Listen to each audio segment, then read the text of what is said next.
সুষ্ঠু ও শান্তিপূর্ণ ভোট গ্রহণ নিশ্চিত করতে এবার ব্যাপক প্রস্তুতি নিয়েছে বাংলাদেশ সেনাবাহিনী সহ সশস্ত্র বাহিনী। নির্বাচনের দিন মাঠে থাকবে 1 লাখের বেশি সেনা সদস্য, যা বিগত নির্বাচনের তুলনায় প্রায় 2.5 গুণ বেশি।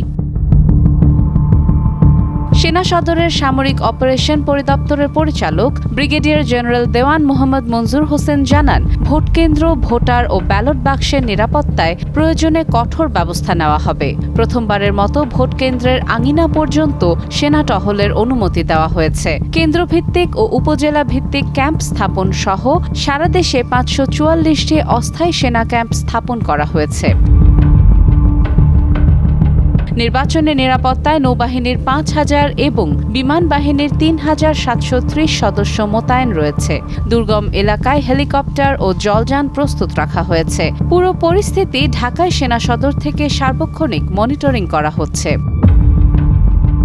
আসছে 12 ফেব্রুয়ারি ত্রয়োদশ জাতীয় সংসদের ভোট নেওয়া হবে। সুষ্ঠু ও শান্তিপূর্ণভাবে সংবাদ প্রকাশ করে মেইনস্ট্রিম মিডিয়া অপতথ্য রোধে বড় ভূমিকা রাখতে পারে বলে মনে করেন এই সেনা কর্মকর্তা। সাদিয়া ইসলাম, টাইমস টুডে।